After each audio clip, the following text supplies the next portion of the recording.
Meditação para dormir bem e relaxar. Querido, querida, seja muitíssimo bem-vindo, bem-vinda ao meu canal. Saiba que você não está só nas suas lutas, nas suas batalhas. Deus está ao seu lado. E com a força dele, com o poder dele, você é mais forte.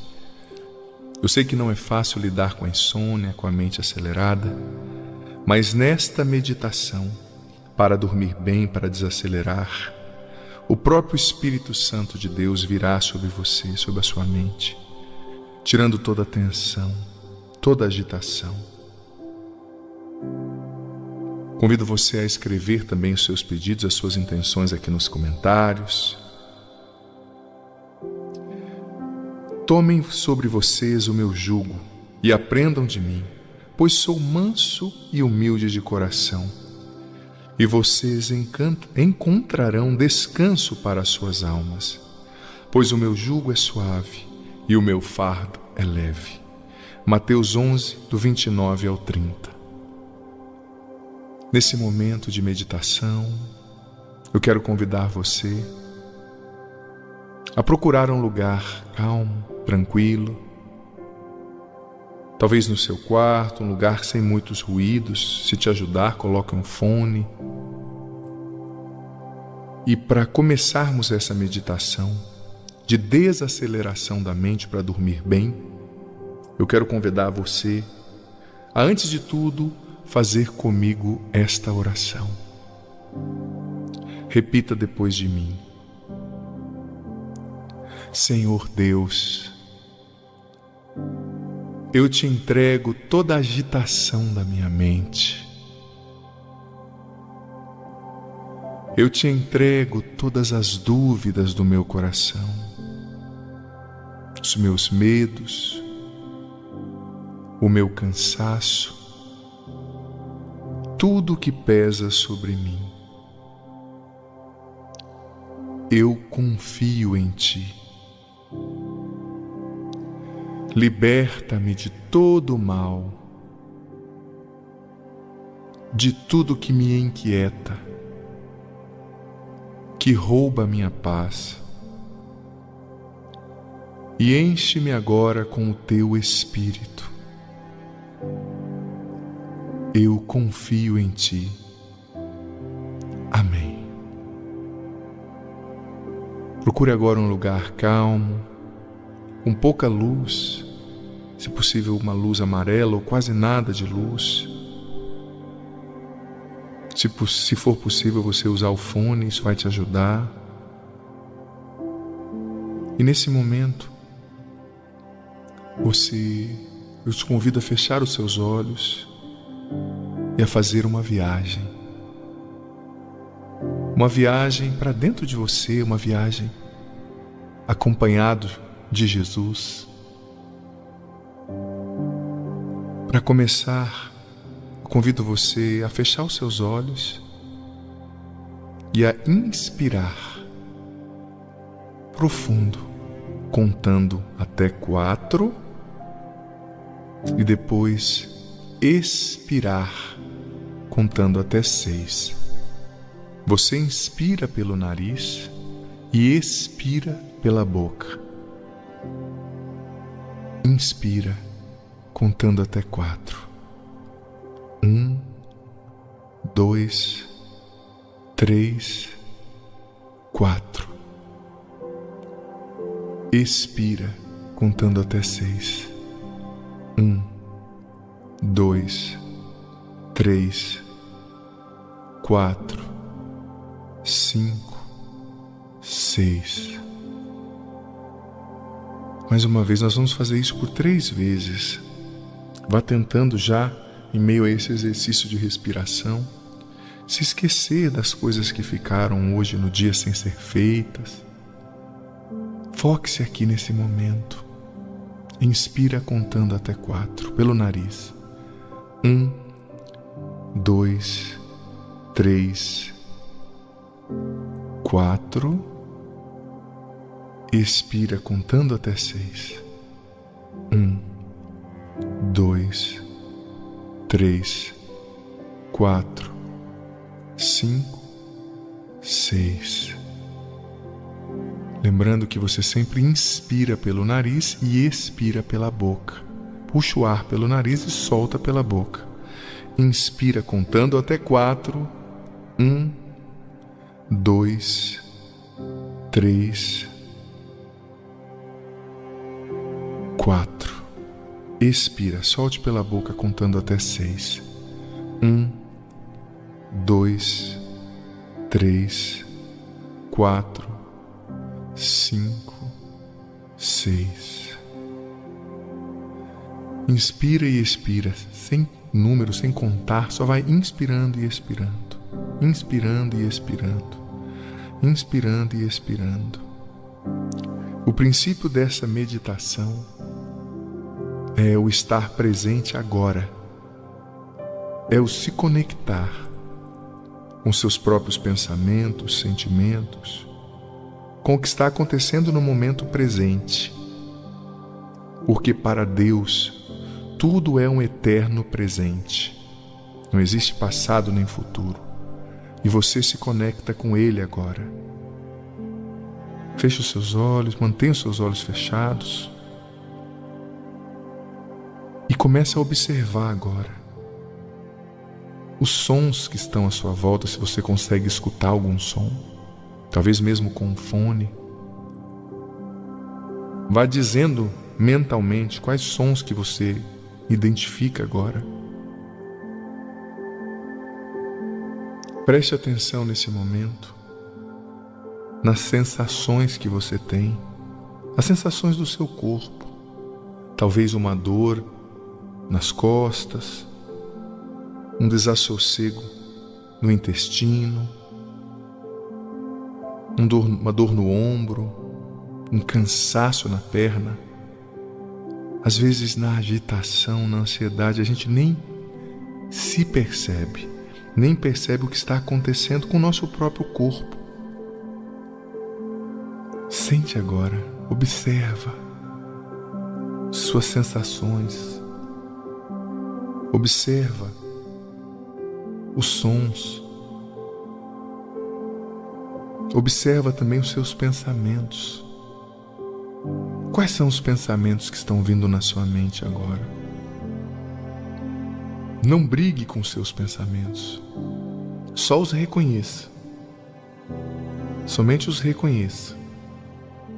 Estou pensando isso, aquilo. Não julgue os pensamentos agora. E quando você se distrair, volte imediatamente para a reflexão, para a percepção dos sons, dos sentidos, dos pensamentos. Se conecte com o agora. Mais uma vez, eu leio aquela passagem linda de Mateus 11, 29 e 30. Tomem sobre vocês o meu jugo e aprendam de mim, pois sou manso e humilde de coração, e vocês encontrarão descanso para as suas almas. Pois o meu jugo é suave e o meu peso é leve. O jugo de Jesus é suave, o peso dele é leve. Talvez você tenha carregado um peso, um jugo pesado, tantas cobranças. Mas agora, com seus olhos fechados, eu convido você a se imaginar num grande jardim.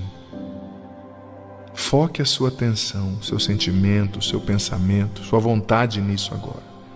Se distrair, volte para a reflexão. Você está num lindo jardim. Um jardim bem cuidado, bonito, com árvores, com algumas flores, com passarinhos voando, cantando, com bancos bem bonitos, bem aconchegantes no centro desse parque,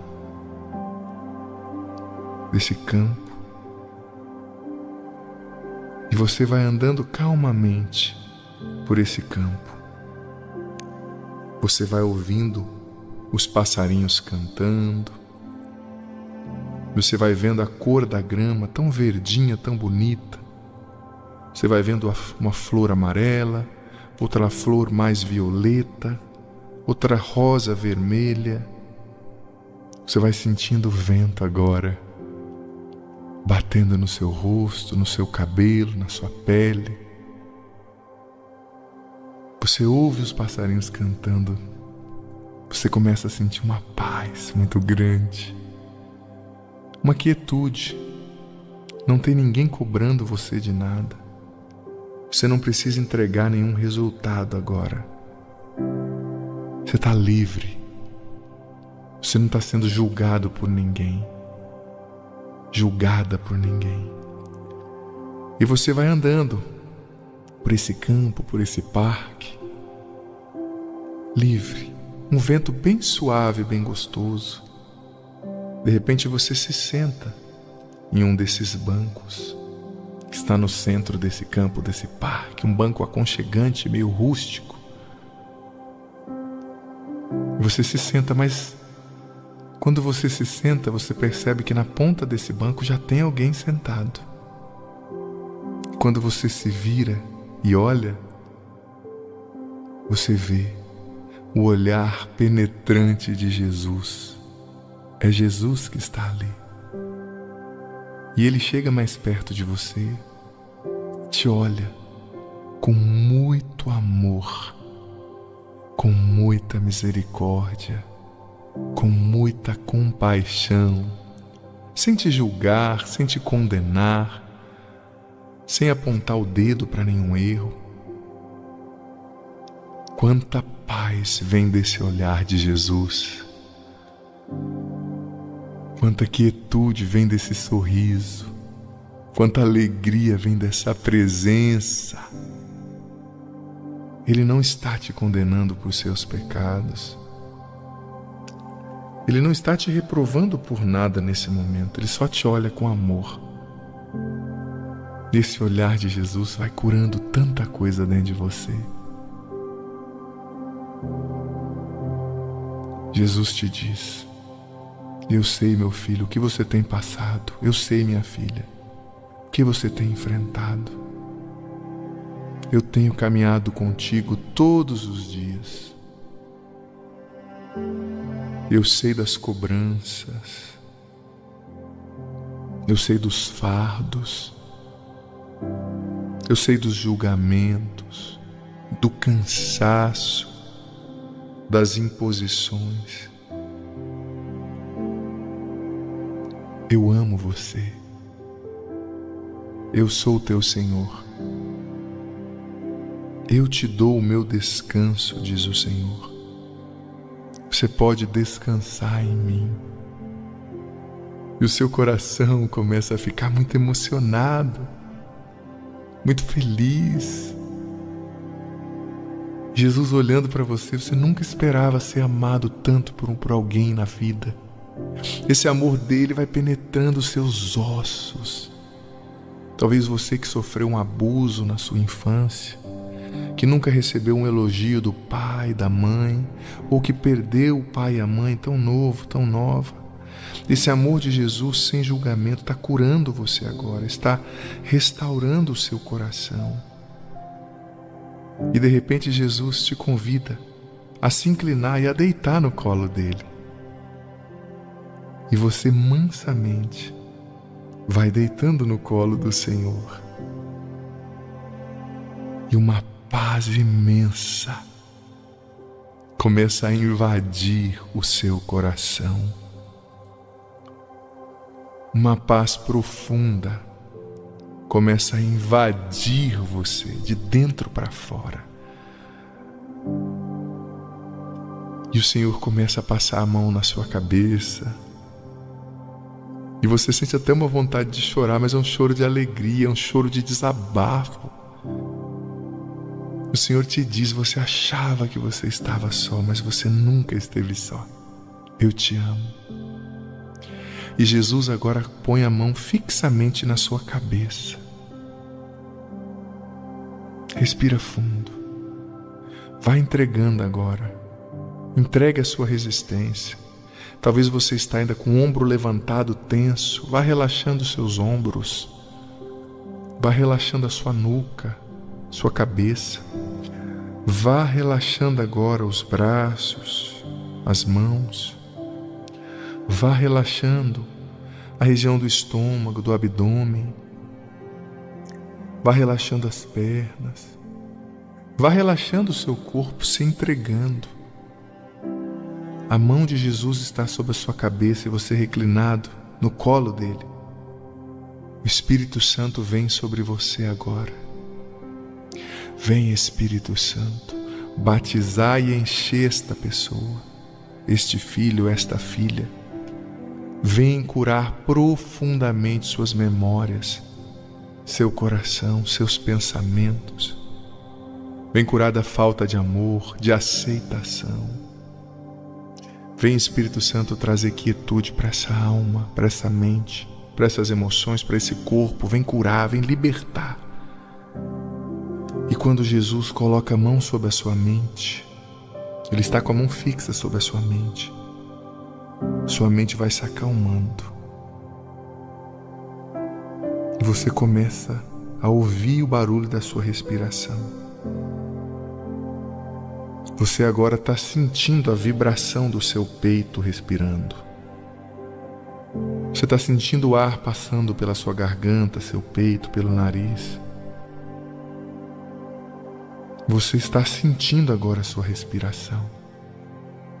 E essa mão poderosa de Jesus na sua cabeça está tirando a angústia da sua cabeça.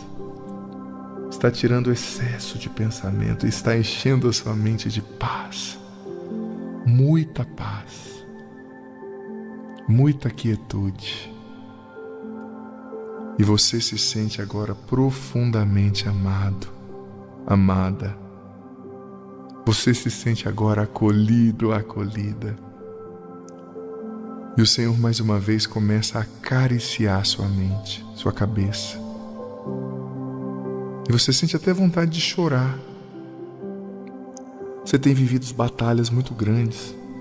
Pessoas acusando você. Medos, excesso de pensamento, excesso de cobrança dos outros, de você mesmo, para com você. Mas o Senhor está dizendo: eu te dou a minha paz. Tenha ânimo, eu venci o mundo, você vai vencer também. O Senhor está dizendo: assuma o meu fardo leve, o meu jugo suave. E você agora descansa no colo de Jesus. Você simplesmente descansa no colo de Jesus. Você simplesmente se entrega. Você relaxa seus ombros, sua nuca. Você relaxa a região do peito. Você relaxa a coluna, cervical, dorsal, lombar. Você relaxa, você solta a tensão do abdômen, do intestino. Você relaxa a região das coxas, das nádegas. Você relaxa o joelho. Você relaxa a parte inferior da sua perna. Você relaxa os seus pés. Você relaxa a sua mente. Você está no colo de Jesus que te ama, que morreu por você. Senhor, pelo poder do teu nome, Jesus, liberta esta pessoa de tudo que não é teu. Pelo poder do teu nome, Jesus, faz uma libertação plena da influência do mal. Cura essa pessoa, Jesus, em teu nome. Liberta de tudo que não é teu. Tira dessa mente, desse corpo, dessas emoções, tudo que não é teu, Jesus, em teu nome. Eu consagro essa pessoa a ti, Jesus Cristo. Vem com os teus anjos, com teu poder, e faz a tua obra agora profundamente, Senhor, na vida dessa pessoa. Liberta essa pessoa, Jesus, eu te suplico. Cura, transforma essa vida. Tira da mente dessa pessoa todo o excesso, toda a ansiedade. Tira toda a tensão do corpo, das emoções. Batiza e enche agora essa pessoa, Senhor. com Teu Espírito Santo e com Teu amor, com a Tua presença, que ela não saia dessa oração da mesma forma, mas que o Senhor a transforme agora, Jesus, eu te imploro. Esconda essa pessoa nas Tuas santas chagas, para que o mal, para que os inimigos carnais e espirituais não a atinjam. Não a atinjam de forma alguma. Você vai respirando fundo novamente. E você vai se levantando ali do colo de Jesus, lentamente, lentamente. Jesus olha bem nos seus olhos agora, dá um beijo na sua testa e te diz: eu te escolhi e sempre estarei com você. Você fecha os olhos por um momento e você sente que o Senhor partiu dali, Ele não está mais ali, mas a presença dEle continua no seu coração.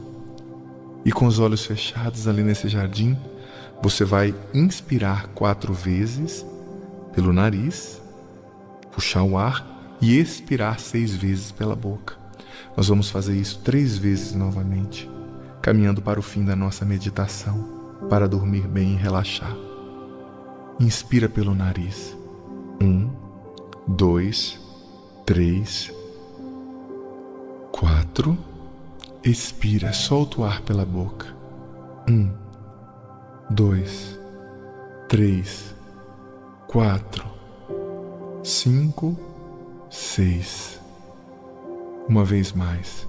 Inspira, puxa o ar pelo nariz, contando até 4. 1, 2, 3, 4. E agora você vai expirar, soltar o ar pela boca, contando até 6. 1, 2, 3, 4, 5, 6. Uma última vez, inspira contando até 4 pelo nariz. 1, 2, 3, 4. Expira pelo nariz, soltando agora o ar pela boca. 1, 2, 3, 4, 5, 6. E você vai agora lentamente abrindo seus olhos, se reconectando com o mundo ao seu redor, se reconectando com o momento presente da sua vida. Tenha certeza que o Senhor tocou o seu coração, você não está só. O Senhor tocou você, Ele te ama e Ele vai abençoar a sua vida, o seu descanso. Não deixe de se inscrever no canal para você receber todas as orações que estão no canal do Padre Adriano Zandoná, na playlist das orações poderosas. Tem várias orações para ajudar você. Você as pode deixar tocando durante o dia no seu salão, no seu supermercado, na sua oficina, nem que seja baixinho, para abençoar e consagrar o ambiente a Deus. Orações pela libertação da ansiedade, pela cura da depressão, pela vida financeira, para encontrar a pessoa certa, para abençoar a casa, pela libertação dos males físicos, emocionais e espirituais. Muitas orações lá para abençoar você. Deixe aqui nos comentários os seus pedidos de oração. Bom descanso. Deus o abençoe. A abençoe.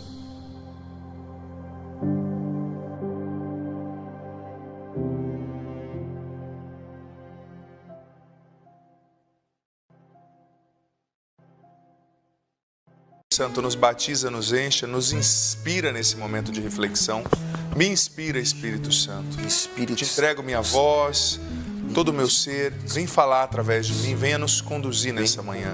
Nós dependemos de Ti, Espírito Santo. Nos consagramos a Ti. Rogai por nós, Santa Mãe de Deus, para que sejamos dignos das promessas de Cristo. Amém. 2 Timóteo, capítulo 2, versículos do 22b ao 25. Veja bem, a segunda carta de São Paulo a Timóteo, né? Tem 2, a segunda é menorzinha. Essa palavra aqui eu digo para você, sinceramente, sobretudo você que tem família, quem não tem família? Sobretudo você que se relaciona, quem não se relaciona com outras pessoas, né? Então, é uma passagem que a gente tem que ter aí grudada no espelho do banheiro, colada aí na cama, né? na beirada da cama, porque é muito forte. Veja só, é a parte B do versículo, né? Então, é o seguinte: busca a justiça, a fé, o amor e a paz com aqueles que invocam o Senhor de coração puro. Guarde essa palavra no seu coração, a paz. Vou falar bastante hoje sobre a importância da paz. Evita as discussões tolas e descabidas, sabendo que elas geram rixas. Em algumas traduções diz, sabendo que elas geram disputas, contendas, né? Versículo 24. Ora, não convém que o servo do Senhor viva discutindo. Ontem eu li uma tradução que dizia assim: não convém que o servo do Senhor seja briguento, né? Uma tradução do lecionário, né, da missa. Não convém que o servo do Senhor viva discutindo, versículo 24, mas que seja manso para com todos, pronto para ensinar, paciente, porque não existe ensino sem paciência. Versículo 25. Com brandura ele deve instruir os opositores. Outras traduções dizem com mansidão. Ele deve instruir os opositores, pois talvez Deus lhes conceda que se convertam e reconheçam a verdade. Palavra do Senhor. Graças a Deus. Essa palavra, gente, ela é muito forte para nós, porque veja bem, ela está dizendo: busca a justiça, a fé, o amor e a paz. Busque a paz. Olha, eu já digo para você, nada vale o preço da sua paz. Nada. Sabe? Hoje você já tem que se perguntar: o que tem roubado a minha paz? E por que isso tem roubado a minha paz? O padre vai discorrer um pouco sobre a paz, mas antes de voltar na paz, que é o primeiro elemento aqui do primeiro versículo, eu quero trazer essas outras coisas que o versículo está dizendo. Olha, nega-te, né? Evita, versículo 23, as discussões tolas e descabidas, sabendo que geram rixas. Não convém que o servo do Senhor viva discutindo, ou não convém que o servo do Senhor seja briguento, mas que seja manso para com todos, pronto para ensinar e paciente. Veja bem, filho, filha, a palavra de Deus está dizendo: a briga, a discussão, a contenda não é o melhor caminho para você viver, para você resolver os seus conflitos. Seja manso, né? O servo do Senhor é manso para com todos, paciente para ensinar. Santo Afonso Maria de Ligório dizia que não erra quem age com mansidão, nunca erra. E a gente tem que, nós como cristãos, imitar o exemplo de Jesus. O que Jesus disse? Vinde após mim, que sou colérico e humilde de coração. Vinde após mim, que sou revoltado e humilde de coração. Vinde após mim, que sou destruidor e humilde de coração. Não, Jesus disse: vinde após mim, que sou manso e humilde de coração. Santo Afonso dizia que a mansidão é sempre o melhor caminho. Que eu sei que tem coisas que roubam a nossa paz, afetam o nosso juízo, né? Logo cedo já tem gente aí querendo afetar o seu juízo. Sempre tem um espírito de porco que o inimigo envia para afetar o nosso juízo, né? Mas a palavra está sendo clara: filho, filha, não seja briguento, não viva alimentando contendas, discussões. Opte pela mansidão. Eu costumo dizer que tem gente que acredita que nasceu com a vocação de colocar todo mundo no seu lugar. Eu coloco as pessoas no lugar, padre.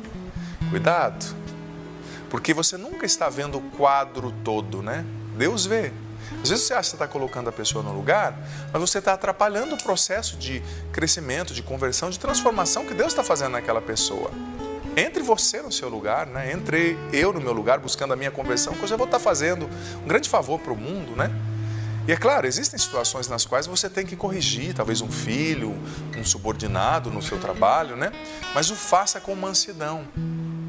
E aqui está a máxima que São Francisco de Sales sempre ensinou: nunca corrija ninguém no momento da ira. Nunca. Porque você sempre vai se exceder. Filho, filha, quando você está irritado, quando você está nervoso, a correção não vai surtir efeito. Por quê? Porque você vai se exceder, você vai sair da mansidão e vai muitas vezes inconscientemente partir para a agressão. Ainda que seja aquela agressão branca, né, no sarcasmo, na ironia, o que faz muito mal também, né? Então, não corrija no momento da ira, não resolva a situação no momento da ira. Padre, qual é o melhor momento para conversar sobre um conflito? Quando o seu coração estiver manso e em paz. Se aconteceu agora e você não tem condição, espera um pouquinho, né? E mais uma vez eu digo, não é que a gente não tem que corrigir, mas corrija com mansidão.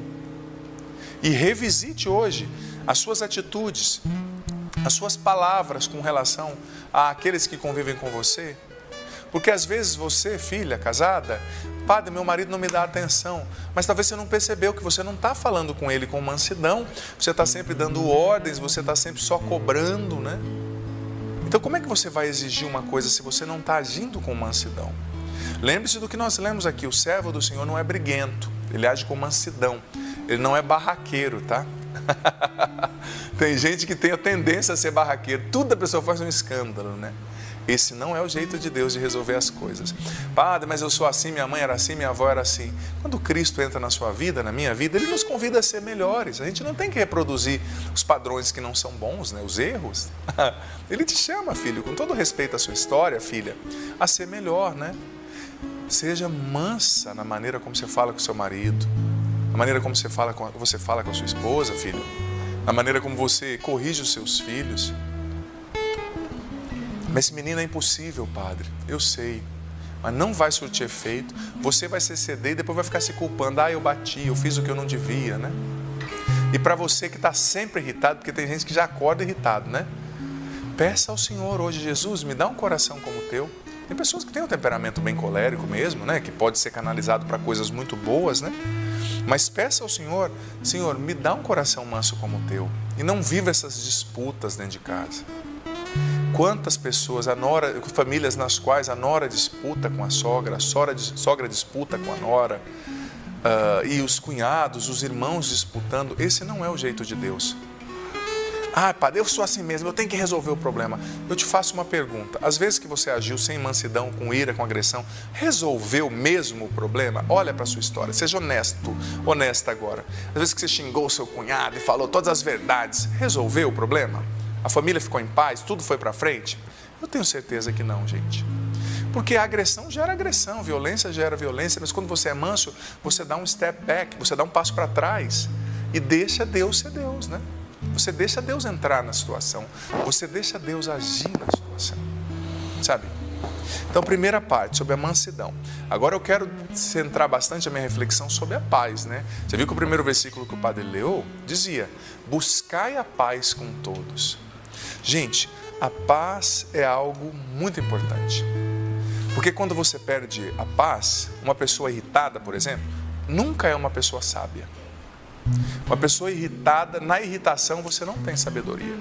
Porque a irritação, ela cega os seus olhos, ela cega a sua percepção. Você não analisa todos os ângulos da questão quando você está irritado. Você só vê aquilo que te irrita, você só vê o erro da pessoa, que não é só erro, a pessoa não é só erro. A pessoa tem coisas muito boas, mas na irritação, você é subtraído pelo negativo e você só consegue perceber aquilo que não é bom, sabe? Então é preciso manter a paz. E saiba de uma coisa, a paz não é uma decisão, a paz não é um sentimento. Eu estou em paz. Não. A paz é uma decisão. Guarde isso no teu coração. Filho, filha, a paz é a decisão de confiar em Deus em toda e qualquer situação. A paz é a decisão de aprender a lidar com as preocupações. Gente, não há utilidade na preocupação. E a partir da oração, do estudo da palavra, você vai aprendendo a lidar com a preocupação.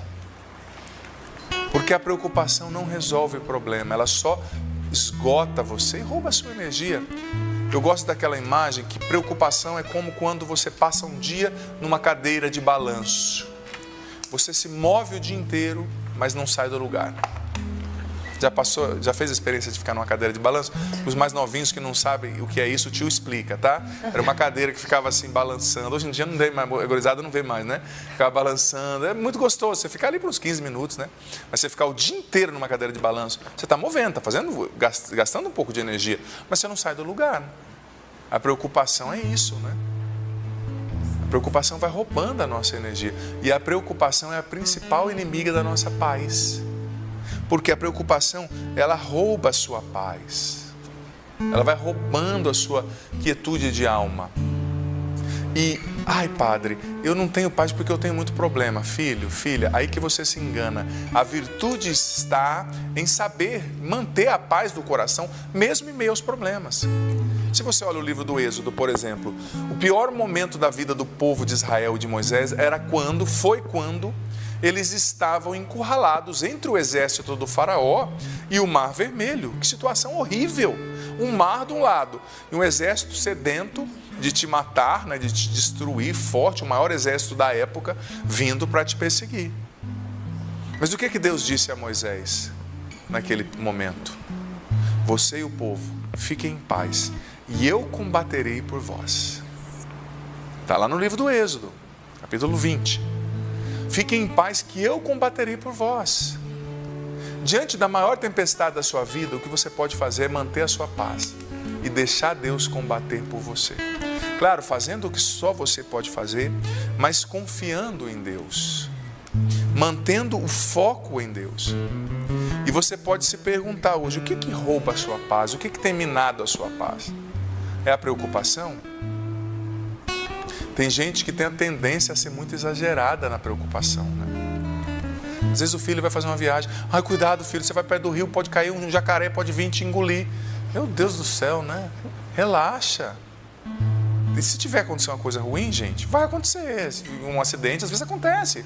Mas não é você se preocupar que vai impedir o acidente de acontecer. E mais, né? É preciso confiar em Deus e lutar para fazer a nossa parte, que da nossa parte nós não provoquemos o acidente, né? Mas viver a vida, desencanar com as coisas, né? O que rouba a sua paz? Pensa aí por um minuto.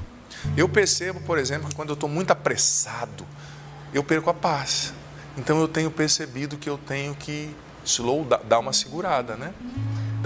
Dar uma seguradinha para sempre acalmar, fazer as coisas aos poucos. Sempre acalmar o meu coração, porque quando eu entro nessa agitação, eu percebo que isso vai roubando a minha paz. Essa é a minha experiência. Qual é a sua, né? Talvez você percebe que quando você entra naquela discussão, por exemplo, você discutiu com seu marido, não, padre, porque ele está errado, ele tem que ver. Só que você discutiu porque você está certo em falar, mas você ficou o dia inteiro sem paz. Não resolve. Eu penso que a correção, ela precisa ser muito assertiva. Muito assertiva. Por exemplo, você tem que corrigir alguém, tem que conversar com o marido, procura um momento de paz, de mansidão, senta e conversa sobre aquilo naqueles 15 minutos e vai para frente. Vai para frente. Acabou. Porque se você não faz isso, você vai ficar 24 horas por um mês falando, você não jogou lixo, você olhou para a vizinha, você gastou a mais. Senta de uma vez e fala e acabou. Porque senão a gente fica remoendo, né? Isso é muito ruim. Então o que rouba a sua paz? É esse remoer, é esse ficar preso às situações. E você sabe que biblicamente existem 3 dimensões nas quais a gente precisa manter a paz, né? A primeira dimensão é, como São Paulo escreveu aos Romanos, buscai a paz com Deus, né? Buscai reconciliar-vos com Deus. Você precisa manter a paz com Deus. E como você mantém a paz com Deus? Em primeiro lugar, pela confiança nele. Deus está cuidando de você no meio da tempestade. Ele está cuidando de você em todos os momentos. Ele te ama. Nada vai mudar isso. Ele é apaixonado por você, querido filho, querida filha. Deus escolheu você. A misericórdia dele é maior que os seus pecados. Ele sabe essa luta que você tem vivido, essa insônia. Ele conhece os dramas do teu coração, esse pecado no qual você tem recaído. Ele não desiste de você. Então, mantenha a confiança em Deus. E saiba que também para manter a paz com Deus, a gente tem que evitar o pecado, porque o pecado constrói um muro entre nós e Deus, né? Então, buscar a confissão, buscar viver segundo a vontade de Deus, essa é uma maneira de manter a paz com Deus. Mas veja bem, a gente precisa também, além de manter a paz com Deus, lutar para manter a paz. Guarde isso no coração que o padre vai falar, é muito forte. Lutar para manter a paz conosco mesmos. Manter a paz com você mesmo. E não é simples, tá? Eu estou em paz comigo mesmo. Será que você está? Porque muitas vezes eu, como padre, sacerdote, atendendo pessoas, eu vejo pessoas que vivem lutando, guerreando contra si mesmas. Eu fiz algo que eu não devia ter feito no passado. Sempre guerreando com o passado. Ou eu não fiz algo que eu devia ter feito. Ou eu fiz demais, ou eu fiz de menos. O passado passou. E Deus te perdoa. Busque a confissão, claro, mas Deus te perdoa. Você não muda o ontem. Mas quanta gente frustrada com relação a si mesmo. Padre, eu devia ter casado com fulano, não com cicrano. Você já casou com o bendito. Tá aí, minha filha. Veio o pacote com tudo junto. Com a barriga grande, com a chatice. Deus está na realidade. Abraça a sua realidade e deixa o passado na mão de Deus. Porque se você vive guerreando contra você mesmo, sabe? Você não tem paz. Você precisa se aceitar. Porque Deus te aceita, Deus te ama como você é. Quantas pessoas não aceitam a própria aparência? Quantas pessoas não gostam do cabelo que tem, da aparência, do olhar, do corpo, da cor? Aceite-se, ame-se, porque Deus te ama, porque senão você não vai ter paz com você. É até engraçado dizer isso, mas olha, você tem que gostar de você, porque onde você for, você vai estar. Não é verdade? Você pode fugir de todo mundo. Você é casada, pode fugir até do marido. Vou visitar minha mãe, fica uma semana. Mas de você, você não foge. Você está sempre. Onde você for, você estará, né? É até engraçado, mas é real, né? Eu estou conjugando os verbos do jeito que precisam ser conjugados. Onde você for, você vai estar, sabe? Então, é preciso buscar essa paz com você mesmo. Gostar de você. Padre, mas eu pequei. Você não é só pecado.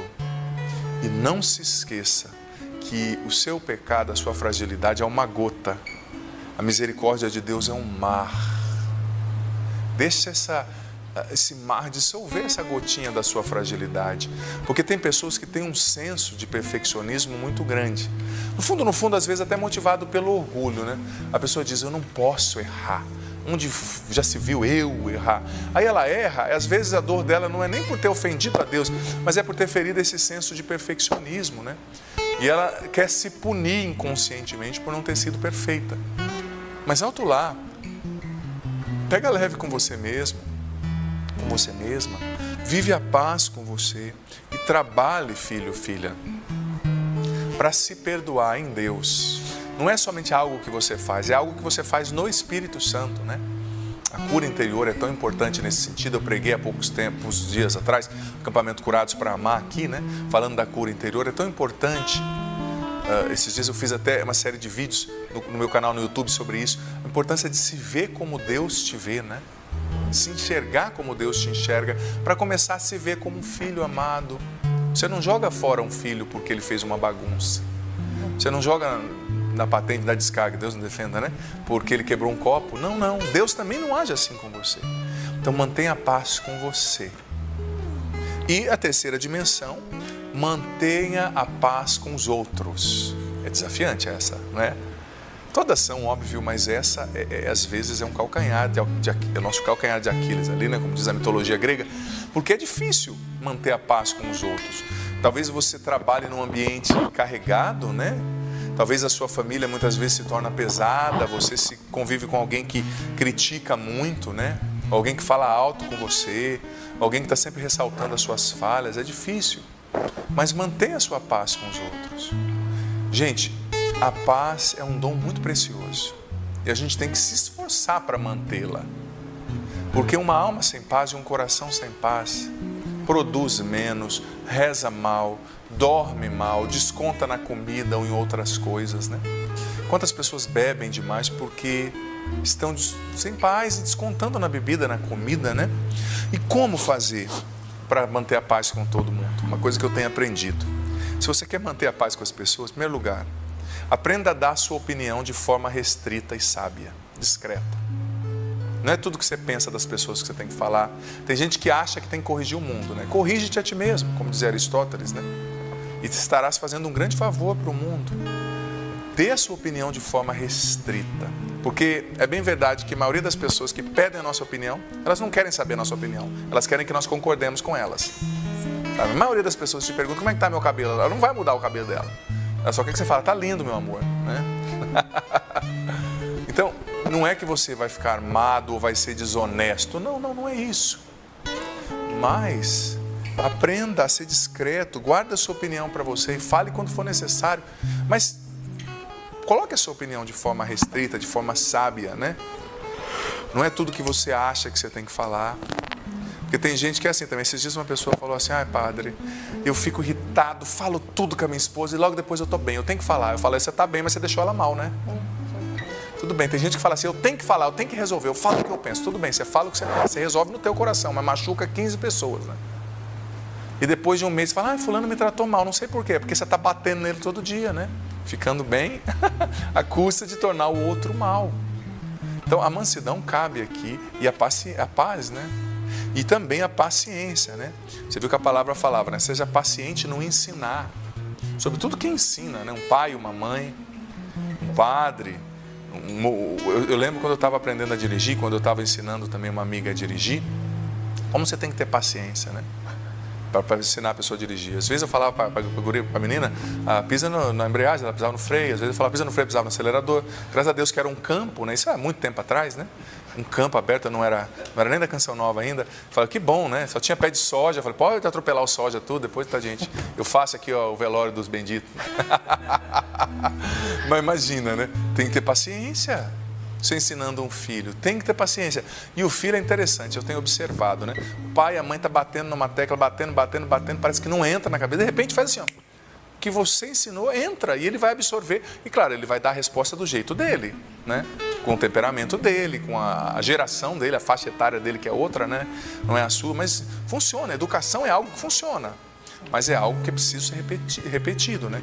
Repetitio mater scientia, né? Dizer os latinos. Essa repetição é a mãe do aprendizado, da sabedoria, da ciência, né? Então é preciso ter paciência para ensinar, paciência com os outros, paciência para não falar tudo o que você pensa. Porque tem gente que acha que é virtude. Eu falo tudo o que eu penso. Nem sempre é virtude, tá, filho? Nem sempre. Guarda para você, sobretudo se o que você pensa não é verdade, não passa na peneira da caridade, da verdade, né, da humildade. Talvez você está pensando, mas você não está pensando a coisa certa. Então os outros não são obrigados a ouvir, né, o que você está pensando e que não é legal, né? Às vezes não é legal. Então manter a paz com Deus, manter a paz consigo e manter a paz com os outros. E também, já caminho para a conclusão, afirmando que é preciso manter a paz em meio à tempestade. Sabe, quando você mantém a paz em meio à tempestade, você se torna uma pessoa poderosa. E o inimigo não sabe nem o que fazer com você. Porque ele é o grande ladrão da nossa paz. Quando você se desespera e se irrita, você está fazendo exatamente o que o inimigo quer e planejou. E eu digo para você, as tempestades vão vir, elas virão. Umas são curtas, outras longas. Umas mais intensas, outras mais fracas, outras imprevistas, não previstas. Você está no mar e vem a tempestade. Mas é no meio da tempestade que você tem, que eu tenho, que manter o nosso foco, meu foco em Deus e a minha paz. Porque tem gente que acha que só vai ter paz na sexta-feira à tarde, no domingo, no feriado, nas férias, quando vem o pagamento. Estou em paz, padre, agora eu vou gastar, torrar tudo. Dura um dia e meio e está lá, olha no saldo da conta, 1,50. Acontece, né? Calma, não é só no dia do pagamento, das férias e no domingo, no feriado que você tem que ter paz, é todo dia. E como você mantém a paz todo dia? Em primeiro lugar, uma coisa essencial para que você mantenha a paz, a oração. Ninguém tem paz se não reza. Quem não reza não tem paz. Pode ter momentos de calma, mas não tem paz. Porque a paz é algo que vem de dentro, que só Deus dá. Paz é fruto de uma vida de oração. Paz é fruto de uma vida com Deus. Outra coisa que mantém a sua paz, o silêncio. Como eu falei, dê a sua opinião de forma restrita. Não fale de tudo que você pensa, que você acha, que você quer. Às vezes, o seu silêncio vai ser um ouro que vai manter a preciosidade da sua paz, né? Importante. Outra coisa que te ajuda demais a manter a paz, o contato com a palavra de Deus, a leitura da palavra de Deus. Por quê? É muito importante, porque tem gente que não lê a Bíblia, mas fica vendo série, fica lendo tanta coisa e tendo a consciência deformada por coisas. Estou dizendo que toda série é ruim, óbvio, mas existem séries que trabalham com valores que são contrários ao Evangelho, que são contrários ao Deus da paz, e literaturas e novelas, e você está se alimentando só daquilo e não lê a palavra. Como é que você quer pensar como Deus se você não se alimenta de Deus, né? Então, às vezes, é bom dar um passinho para trás e começar a ler mais a palavra. Isso molda a sua mente, a sua consciência para você ser uma pessoa de paz, para você seguir o Deus da paz, né? Importantíssimo, contato diário, estudo bíblico diariamente, para manter a sua paz, né? Uma outra coisa que o padre pode citar aqui como um conselho precioso para você manter a sua paz: evite conflitos desnecessários. O sábio, a sábia, ele escolhe muito bem as guerras que ele tem que lutar. Porque não é toda guerra que você tem que lutar. Nem toda guerra é tua. Nem toda batalha é tua. Então, escolha bem as guerras que você tem que lutar. Porque se você for entrar em toda guerra, veja bem, você vai perder a sua munição, né? Você vai levar muito tiro e chega uma hora que chegar a guerra verdadeiramente digna e necessária, você não tem mais energia. Você já gastou antes, né? Não fuja das guerras que você tem que lutar, né? Esses dias eu estava fazendo um estudo da armadura do cristão, Efésios 6, eu achei tão interessante, não sei se os irmãos já perceberam, que São Paulo fala de várias vestimentas para o corpo, o escudo, a couraça e tal, mas São Paulo não fala de nenhuma proteção para as costas. Por quê? Porque Deus não espera que os seus filhos fujam da batalha. Se a batalha está ali, você tem que enfrentar. Nenhuma proteção para as costas. Por quê? Porque o cristão vai de frente. Ele enfrenta, né? Enfrentar, no prefixo enfrentar já quer dizer, eu vou bater de frente, vou enfrentar a batalha que eu preciso enfrentar. Se você precisa enfrentar, vai com tudo. Mas escolha bem as guerras que você tem que lutar. Não é toda guerra, filho, filha, que você tem que lutar. Não é. E muitas vezes a gente perde a paz porque nós entramos em conflitos desnecessários. Nós entramos em conflitos que não são nossos. E nós entramos em conflitos que não valem a pena. E às vezes, por exemplo, quem vai ficando mais velho, eu gosto muito de conversar com pessoas mais velhas, né? Idosos que souberam aprender com a vida também, né? Porque tem pessoas às vezes que envelhecem e não amadurecem, acontece também, né? Tem 80 anos e comportamento de 15. Mas é tão gostoso você conversar, eu gosto muito de conversar com padres mais velhos, por exemplo, eu sou sacerdote, né? E às vezes você conversa com um padre de 80, 70 anos, né? Você vê que é uma pessoa experimentada, que ele já entendeu quais são as lutas que ele precisa viver, as lutas que ele precisa enfrentar. Ah, não, padre, não mexe com isso aí não, padre. Ele fala, às vezes, para nós que somos padres mais novos, né? Não, não faz isso não, deixa para lá. E você vai passando o tempo, você vai percebendo que a pessoa tem razão, né? Porque ela viveu, ela passou por lá. E talvez tenha brigado muitas dessas lutas desnecessárias e se desgastado, né? Uma luta que é extremamente desnecessária é a luta contra as pessoas. Por exemplo, você que é casada, o seu marido não é seu adversário, ele é seu parceiro. Sua esposa não é sua adversária, ela é a sua parceira, né? Se você está lutando contra a esposa, contra o filho, está tudo errado. Já é a batalha errada. Você tem que lutar pela esposa, pelo filho, para que Deus o toque, para que Deus o liberte da cegueira, da surdez, do vício, da cegueira e da surdez espiritual. Talvez ele está num caminho errado, mas não é contra ele que a gente luta. É contra o vício que o aprisiona, contra a realidade negativa ali que rouba essa pessoa, né, da sanidade, de Deus, do bem, não é? Então, escolha bem as batalhas. Talvez você que está me ouvindo, filho, filha, está me assistindo, talvez você estava já decidida a hoje travar uma batalha lá no seu trabalho. Talvez você estava decidida já hoje já travar uma batalha com aquele funcionário, ou com aquele patrão, ou com a sogra. Olha, eu digo para você, Nora, lutar com a mãe do seu marido nunca vai ser uma boa coisa, nunca vai ser um bom negócio, porque ela é a mãe do seu marido. O que você vai fazer? Você vai pedi-lo de ver a mãe? Né? Talvez você estava decidida a entrar nessa briga com seu irmão, com seu cunhado. Calma, dá um passinho para trás, seja mais manso. Calma, esse coração agitado aí, é com você mesmo que eu estou falando, é você. Acalma esse coração agitado, ó. Dá uma respiradinha aí, viu? Calma, acalma esse coração. Talvez não é essa luta que Deus quer para você. Você não tem que entrar nessa luta. Essa batalha não é tua. Para que você vai gastar energia com isso, né? Dá um passinho para trás, acalma o seu coração, né? Deixa Deus ser Deus, deixa Ele trabalhar no tempo dEle, do jeito dEle. Você não está rezando pelo seu filho? Você não está rezando pelo seu marido? Acredita que Deus está fazendo. Mas Deus não vai transformar o teu marido numa cópia sua, porque o teu marido tem outro temperamento, ele é homem, ele pensa diferente, né? Ou a sua esposa, mulher, pensa diferente de você, marido, né? Então Deus vai fazer a obra nele a partir do que ele é e a partir do que Deus tem para ele. Mas crê, você não está rezando pela pessoa?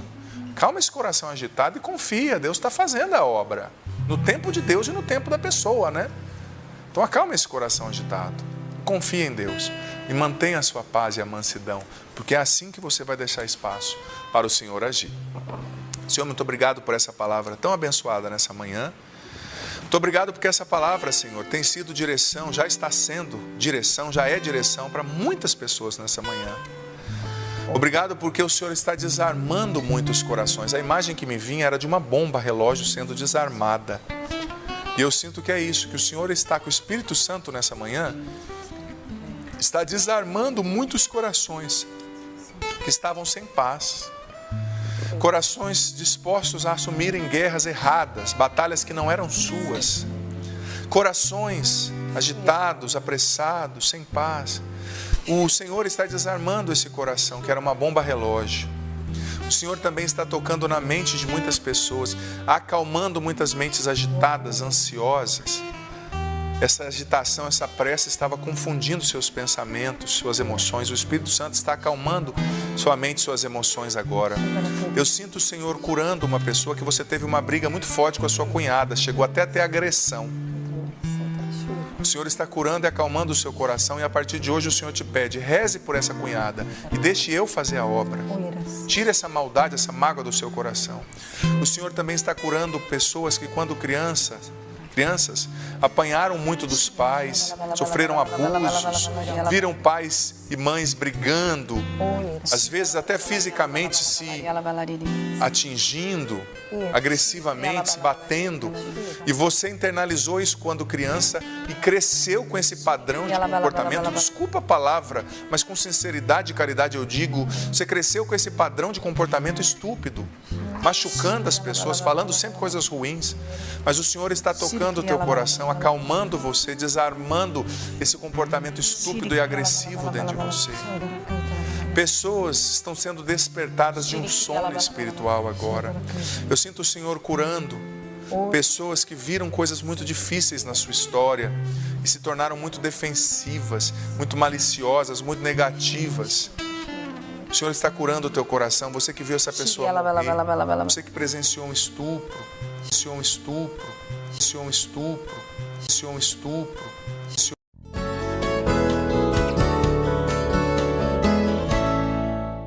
Enfim, faltam poucos dias para o ano novo.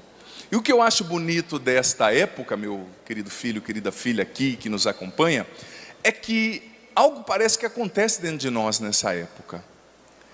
Eu tinha um amigo que trabalhava num mercado, num supermercado muito grande lá no Paraná, e ele me dizia que odiava essa época de final de ano, porque no supermercado tinha que se fazer o balanço. Quem aqui já trabalhou em mercado sabe. E o supermercado era um hipermercado que ele trabalhava. Então você imagina o balanço, né? Contar as mercadorias, ver o que vendeu, o que não vendeu, o que está no estoque. É muito difícil, mas ao mesmo tempo, o mercado não consegue ter resultados positivos, não consegue sanar ali as falhas, potencializar aquilo que é bom, se não fecha para balanço, ou se não vive o balanço durante a noite inteira. Nesse finalzinho de ano, parece que algo acontece com a gente, é ou não é verdade? Parece que naturalmente a nossa mente pede de nós que nós façamos um balanço, para ver como vivemos o presente ano, o que foi bom, o que não foi bom, no que nós acertamos, no que nós erramos. Não dá para passar de um ano para o outro somente vivendo, acontecendo por acontecer. É preciso pensar, é preciso refletir. Eu te faço uma pergunta, como foi esse seu ano de 2019? Como você chega aqui no final de 2019? Pare e pensa um pouquinho, você aqui e você em casa. Não responda para mim não, pensa, como foi o seu ano de 2019? Mas dê uma resposta profunda, não superficial. Ai, Padre, estou chegando com 4 quilos a mais. Não é isso que o Padre está perguntando. Ah, Padre, estou mais careca do que antes, né? E tem gente que acha que está bem é só ter dinheiro, né? Como é que você está? Eu estou bem, eu estou com 15 mil na conta. Não estou perguntando quanto dinheiro você tem, estou perguntando como é que você está. Porque nem sempre o estar bem tem que ser associado a dinheiro, né? Eu me recordo de um pai que certa vez eu conheci, eu sabia que a filha dele estava em depressão, estava doente, quase tentando suicídio. E eu perguntei, como é que está sua filha? Ele me disse, ela está bem, padre, ela está ganhando 3,5 mil. Eu falei, eu não estou perguntando como ela está ganhando. Eu falei para ele, quanto ela está ganhando. Eu falei, você sabia que a tua filha está quase cometendo suicídio? E você está falando que ela está ganhando 3,5 mil? Ah, mas isso não é bom? Eu falei, é bom, mas não é tudo. Né? Não é tudo. Eu estou te perguntando como você está, como você chega nesse final de ano. Não se a tua conta está gorda ou magra, né? A única coisa que a gente quer que engorde na vida da gente é a conta do banco, né? Porque o resto a gente não quer, mas às vezes acontece. Como você chega nesse ano de 2019? No final desse ano de 2019. Veja bem, filho, filha, não existe vencedor sem cicatriz. Se você chegou aqui capengando, mas combateu o bom combate, louvado seja Deus. Não é? Ai, padre, eu cheguei aqui capengando, padre, estou chamando Jesus de Genésio. Você em casa também, né? Se você chegou aqui cansado, mas se você combateu o bom combate, se dê por satisfeito, filho, filha. Você cumpriu a sua missão. Mas como você chega aqui? Com cicatrizes, mais cicatrizes por más escolhas, por coisas que você devia ter feito melhor e não fez, ou cicatrizes que são próprias do combate mesmo. Não, padre, eu combati pela minha família, eu combati por isso, eu combati por aquilo. Veja bem, gente, nesse final de ano eu ouvi tantas pessoas me dizendo, padre Adriano, eu estou tão cansado. Padre Adriano, eu estou tão cansada. Padre Adriano, se o ano tivesse mais uma semana, eu morreria. Esse dia uma pessoa falou para mim. Sabe o que eu respondi para ela? Se esse ano tivesse mais um dia, eu morreria. A gente chega ou não chega cansado nesse final de ano? É ou não é verdade? Porque parece que cada vez mais a gente tem coisa para fazer. Eu costumo dizer, por exemplo, que o celular, não é, o aparelho que foi feito para fazer a gente economizar tempo, está fazendo com que a gente tenha cada vez menos tempo, é ou não é verdade? Esses dias eu até citei, eu coloquei no meu livro Como Controlar e Vencer a Ansiedade, a pesquisa ampla feita por um psiquiatra italiano chamado Leonardo Veriacque, que ele dizia o seguinte, parece que o cérebro da gente não foi preparado para receber tanta informação como a gente está recebendo. Pela internet, pela televisão, pelas séries, e tanta coisa que nosso cérebro está sendo bombardeado. E ele dizia na sua explicação, na sua tese, que parece que o nosso corpo não está encontrando forma, vazão para lidar com isso. E isso está estourando dentro, né? Porque o corpo da gente é inteligente. Se você está lidando com uma tensão, ele vai encontrar uma forma de descarregar aquela tensão. Às vezes a forma é positiva e você tem que encontrar fazendo um exercício, vindo para um encontro aqui na Canção Nova. Olha que coisa, que escolha linda que você fez, passar o final de ano aqui na Canção Nova. Você está lidando com as tensões do ano de uma maneira inteligente. Eu vou rezar, eu vou buscar Deus, eu vou descarregar em Deus tudo aquilo que está em desarmonia dentro de mim. Mas quando você não encontra uma maneira inteligente para lidar com excesso de cobranças, com excesso de informações, com excesso de cansaço, o teu corpo vai ter que encontrar uma maneira, e às vezes isso vai estourar para dentro, né? Aí a gente vê, se você não lida com isso de maneira inteligente, isso estoura para dentro. A gente vê a ansiedade, a gente vê a depressão, a gente vê as pessoas com burnout, cansadas. Tem pessoas que dormem cansadas e acordam cansadas. Claro que aqui não, né? Em outros países, claro. Coçou minha garganta agora. Claro que aqui não, sobretudo em Minas, Goiás, São Paulo, Nordeste. Não tem esses problemas, né? Sei. Como você chega nesse final de ano? Como você aqui, filho, você em casa, chega? Quais são as cicatrizes que você traz? E quais são as coisas que você precisa manter para o novo ano? Que foram boas, que deram certo? É momento de balanço. No mercado se faz o balanço para ver a mercadoria, o estoque, o que se vendeu, o que não se vendeu, o que vale a pena manter na prateleira, o que tem que tirar. Nesse balanço que nós estamos começando a fazer, na primeira palestra do nosso acampamento de Ano Novo. Ontem foi a missa, essa é a primeira palestra ordinária, regular. O que você precisa manter na prateleira da tua alma para esse ano de 2020, aliás. E o que você precisa tirar? Pega a sua Bíblia agora. Veja só, a Bíblia, filho ou filha, apresenta alguns personagens muito especiais. Na Bíblia existem relatos de homens e mulheres fantásticos. Eu gosto muito de refletir. Esses dias atrás eu fiz uma palestra aqui refletindo sobre uma mulher fantástica da Bíblia, que é a rainha Esther. Mas hoje eu quero falar sobre uma outra personagem fantástica do Antigo Testamento, que é Ruth e a sua sogra Noemi. Abre lá no livro de Ruth. Olha, eu já te adianto que o livro de Ruth é um livro difícil de achar, porque ele é pequeno no meio de livros grandes. Ele está geralmente entre Juízes e 1ª e 2ª Samuel. Então não é um livro fácil de achar.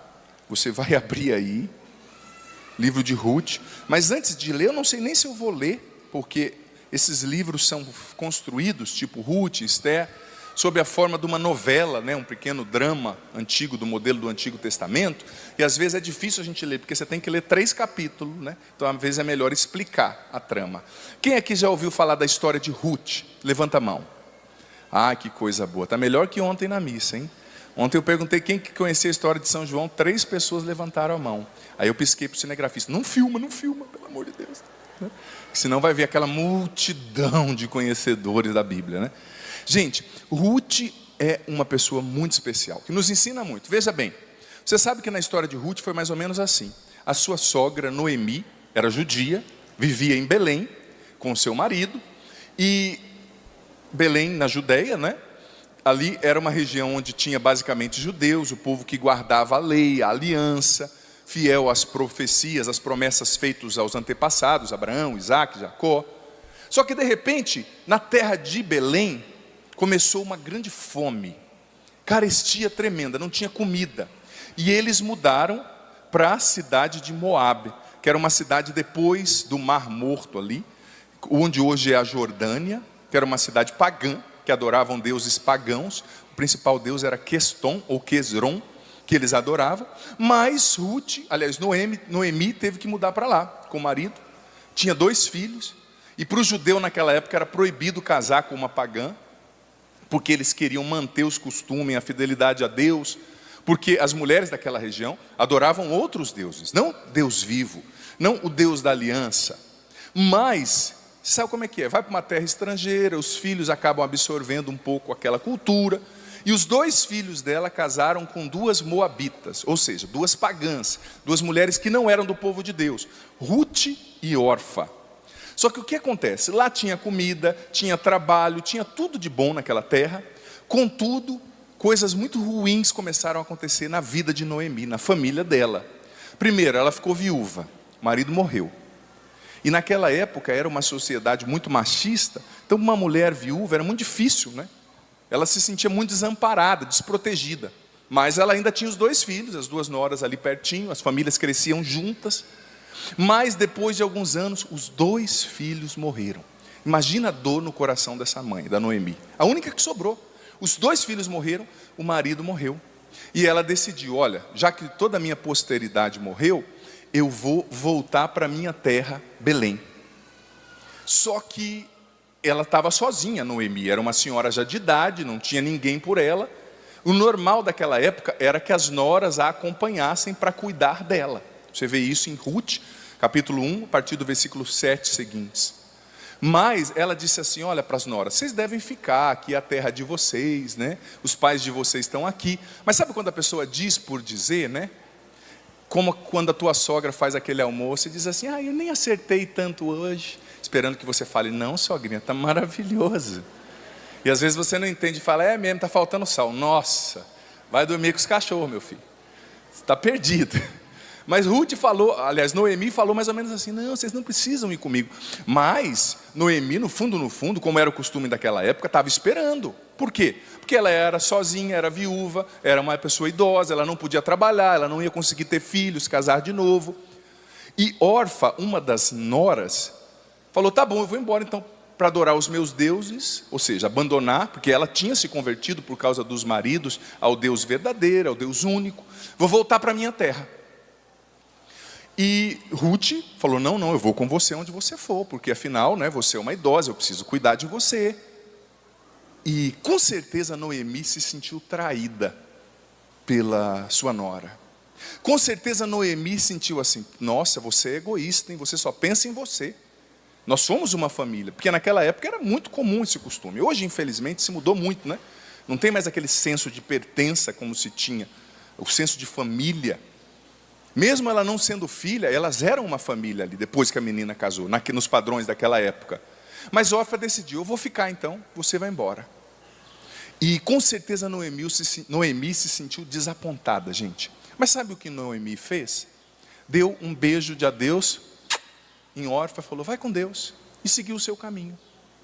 Quando eu li essa passagem, mexeu tanto comigo, porque no final do ano de 2019, é como se Deus me perguntasse: Padre Adriano Zandoná, em que no final desse ano você precisa dar um beijo de adeus, deixar partir e ir para frente? Porque Orfa ali representa o quê?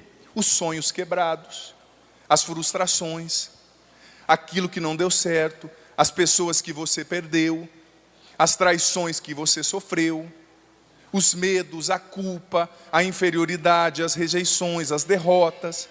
Representa tudo isso. Mas o que Noemi fez? Beijou. Naquela época o beijo era uma saudação muito comum para chegar e para sair, e disse: vá com Deus. A pessoa tem que ser muito madura, veja bem, para ser capaz de dar um beijo de adeus desse, se desprender do passado e ir para frente. A pessoa tem que ser muito madura para aprender com o passado sem viver nele. Aprenda com o seu passado, mas não viva nele. O passado é um lugar de aprendizado, não de moradia.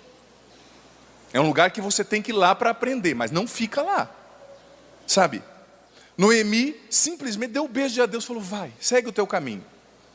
Claro que a pessoa tem que ser madura para ser capaz de dizer isso. Porque veja bem, a gente não tem o direito de entrar num ano novo trazendo tanta coisa velha dentro da gente. A gente não tem o direito, se você quer ser feliz, obviamente, filho, filha, você aqui, você em casa, a gente não tem o direito, nem a necessidade de trazer para o ano novo tudo que é velho. De trazer para o ano novo as coisas que não merecem mais viver dentro de você. Quantas coisas a gente precisava ter dado um beijo de adeus e simplesmente ter deixado passar, mas a gente continua preso naquilo ainda. Quantas coisas você poderia pensar agora? Talvez frustrações que você traga. Padre, não deu certo. Padre, eu queria tanto, mas não aconteceu. Filho, filha, aprenda uma coisa: quando um sonho não dá certo, Deus já tem outro sonho para você sonhar. Mas se você não fecha a porta antiga, Deus não abre a porta nova. Se você continua vivendo no ontem, Deus não faz o amanhã e o hoje acontecerem com exatidão, porque Ele não consegue, você está preso. Outro exemplo fantástico, o profeta Natã, no livro de Reis, conta a história que Natã passou anos doutrinando, ensinando, formando Saul para ser o grande rei de Israel. Gente, diz a Bíblia que Saul tinha aparência de rei, se é que rei tem aparência, né? Saul era forte, era bonito, era grande, ele tinha uma voz poderosa. E Natã gastou anos formando Saul. De repente, Saul fez umas pobres escolhas, ele desobedeceu a Deus, ele pisou muito na bola e Deus rejeitou Saul.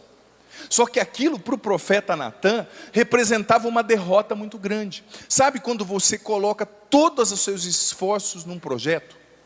Sabe quando você se empenha para dar certo e faz o seu melhor e age como você nunca agiu e coloca seu melhor tempo, sua melhor disposição e aquilo simplesmente não dá certo? E o que fez o profeta Natã? Estava lá chorando, sentindo pena de si mesmo. Você conhece alguém que tem dó de si mesmo, né? Aquela pessoa: ai meu Deus, eu sofro tanto. Padre, o que mais padre faz é ouvir gente assim. Tem hora que eu tenho vontade de dar uma bênção assim, ó, com a mão fechada, no meio da testa. Deus te abençoe, acorda infeliz, abençoado. Não é? A pessoa tem uma dó, não vou fazer isso em você não, tá? Fica tranquilo, que é o tamanho da mão do padre, né? Mas a pessoa começa a ter dó de si mesmo. Ai, padre. Tem gente que já chega assim de você. Você conhece uma pessoa vitimista pela respiração, né? Ela... Que nem um amigo meu flamenguista esses dias. Eu falei: calma, rapaz, ano que vem o Flamengo ganha o Mundial. Deixa passar. Brincadeira, viu, flamenguista? Tem um flamenguista aqui na frente, né? Mas ganhou muita coisa esse ano, né? Tá bom já, né? Tá bom. Também não dá para ganhar tudo, né? Eu não falo nada com o meu time, ó, tá ruim. Mas enfim, Natan estava lá, ai meu Deus, eu investi anos nesse projeto. Eu formei Saul como meu filho, Padre. Eu não merecia isso. Sabe o que Deus disse para Natan? Até quando você vai ficar chorando por Saul? Levanta, enche o teu chifre de óleo e vai a Belém, que eu vou te mostrar um novo rei que você vai ungir. Ou seja, Deus falou para ele: para de chorar pelo sonho que não deu certo, para de chorar pela porta que se fechou, e levanta agora e caminha, porque eu tenho um novo sonho para você. Eu tenho um novo rei para você ungir. E ele ungiu simplesmente Davi, que foi e é o maior rei de todos os tempos. Davi é citado em mais de 50 livros na Bíblia. Ele é o símbolo da monarquia, do reinado em Israel. Sabe? Mas Deus teve que dar um chacoalhão em Saul, em Natan, aliás. Para de chorar por Saul. Levanta. Filho, se Deus fechou uma porta na sua vida, não adianta você querer reabrir. Que se fechou, fechou. E Deus só fecha uma porta quando Ele tem uma outra melhor para você. Mas se você ficar chorando pela porta que se fechou, talvez você chegou nesse ano de 2019, e eu respeito a tua dor, viu? Eu respeito o teu sofrimento. Talvez a porta que se fechou representa a morte de um ente querido, representa um emprego que você tinha e perdeu, representa talvez uma coisa que você queria muito e não aconteceu, representa um filho que te desapontou. Mas Deus disse para Natan, e eu estou dizendo para você, isso é uma ordem dele para nós. Deus disse: para de chorar. Até quando você vai chorar por Saul? Até quando?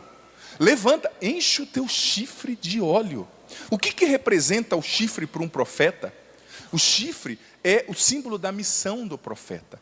Porque com aquele chifre cheio de óleo, ele ia fazer a obra que Deus tinha confiado a ele. Ele ia ungir reis, ele ia abençoar pessoas. Era o símbolo da sua missão. Deus está dizendo para ele: olha, a sua missão não acabou. Até quando você vai chorar por Saul? Deus está dizendo hoje para você, filho, filha, para você, aqui e em casa, até quando você vai chorar por aquilo que não aconteceu? Até quando? Olha, eu contei esses dias em uma pregação que eu fazia, que uma das experiências mais fortes que eu já tive na minha vida como padre, por incrível que pareça, aconteceram em hospitais e em UTIs. Porque você vê os padres aqui pregando, você não imagina como é a vida da gente. Sobretudo quando eu morava em São Paulo, uma das coisas que padre mais faz, acaba fazendo muitas vezes, é ir em hospital. Eu estive agora no Paraná visitando a minha família, inclusive um abraço aos meus familiares lá no Paraná, e fui visitar um funcionário do meu pai, muito querido, muito amigo, que está tratando um câncer. Fui no hospital do câncer. O padre vai muito nos hospitais, nos velórios, né? A gente lida com isso todo dia. E uma das experiências mais fortes que eu vivi, gente, eu tinha 1 ano e meio de padre em São Paulo, foi quando eu fui à UTI, dar a bênção numa pessoa que estava em fase terminal. E logo depois, uma moça que era filha dessa mulher falou: padre, já que o senhor está aqui, né?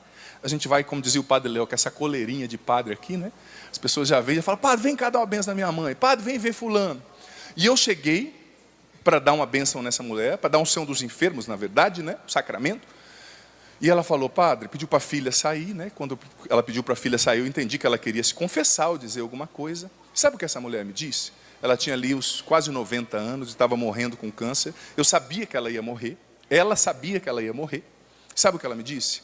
Padre, em outras palavras, eu vou traduzir do meu jeito, né? Eu passei a vida inteira, ela me disse, esperando o meu marido perfeito, que o meu marido fosse o marido ideal. Passei a vida inteira esperando que os meus filhos fossem os filhos ideais.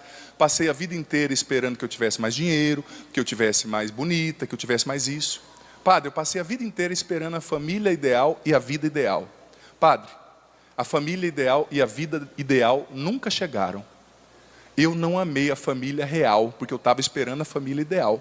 Eu não vivi a vida que eu tinha, porque eu estava esperando uma vida que não era minha. Padre, a minha vida passou, eu sei que eu vou morrer, e eu não tenho tempo mais de voltar, e eu estou muito triste por causa disso. Se coloca no meu lugar, o que o padre vai dizer numa hora dessa? Por isso que eu peço para você, reze por nós. Gente, que triste, mas ao mesmo tempo foi uma das maiores lições que eu recebi na minha vida como padre. Presta atenção. Ela disse: padre, eu passei a vida inteira esperando o marido ideal. O marido ideal não chegou e eu não amei o marido real. O filho ideal não chegou e eu não amei o filho real. Ela passou a vida inteira brigando com a vida que ela tinha, porque a vida que ela tinha não era a vida que ela queria. Só que a vida que ela queria era a vida ideal, que só estava na ideia. E a vida que ela tinha era a vida real, era a vida verdadeira. A vida real passou, a ideal não chegou e agora era o momento dela se despedir desse mundo. Eu fiz uma oração por ela, abençoei, e depois de poucas horas ela faleceu. Mas olha, com certeza essa mulher caiu em si antes de falecer, sabe? Pelo menos ela conseguiu ali se emendar. Mas eu não desejo isso para você, filho, filha. Olha, você que está em casa acompanhando o padre, a tua vida está passando agora. Para de esperar o marido ideal, a vida ideal, a família ideal. Ama a vida que você tem hoje. A família, o marido, os filhos que você tem hoje, porque eles são os reais, são os únicos. E a vida está passando, saiba disso. A vida está passando. Você pode estar dizendo: padre, é que você não conhece aquela coisa que está lá em casa, padre. Meu Deus do céu, padre. O Tião, padre, a única coisa que cresce nele é os defeitos e a barriga. Padre do céu. E além de tudo ele põe defeito na minha comida, não lava a louça. Tem gente que além de não lavar a louça, sempre faz a louça aumentar, né? Bebe um copo, deixa lá. E às vezes, claro que não tem nenhum marido assim aqui. Esse aqui mesmo, aquele marido ali que eu estou vendo, ó, a mulher falou que ele lava o banheiro todo dia cedo para ela. Deixa eu tomar água, que eu engasguei aqui. Sei. Mas ó, veja bem, essa reflexão. Dá um pouco de água Canção Nova aqui. Como diz o sapo, mata a sede e lava a alma. Essa reflexão cabe muito bem para esse momento do ano. Para qualquer momento, claro, mas sobretudo para esse. Talvez você está como Natan, como essa mulher, chorando. Ai, padre, mas não era esse casamento que eu queria, mas é esse casamento que você tem. O que você vai fazer com ele? O que você vai fazer? Padre, não era esse corpo que eu queria. Deixa de ser besta. Seja feliz por estar vivo e respirando. E come menos se você quer emagrecer. Pelo amor de Deus. Come menos, mas para de reclamar. Sabe como a gente tem uma facilidade de botar defeito em tudo. Sabe, mais uma vez eu digo, talvez o casamento que você tenha não é o casamento que você queria, mas é o casamento que você tem. Luta por ele, luta pela vida que você tem. Talvez você esteja me acompanhando agora com câncer no hospital, ou numa cadeia. Essa é a vida que você tem. Luta com as armas que você tem. Deus está dizendo para você, como disse para Natan: até quando você vai ficar chorando pelo que não deu certo? Filho, talvez você tenha muitas cicatrizes, sim. Você viveu perdas, traições, sofrimentos. Você esperou coisas que não aconteceram. Mas você só se tornou a pessoa que você é, forte e sábia em muitas áreas, por causa desses sofrimentos que você viveu.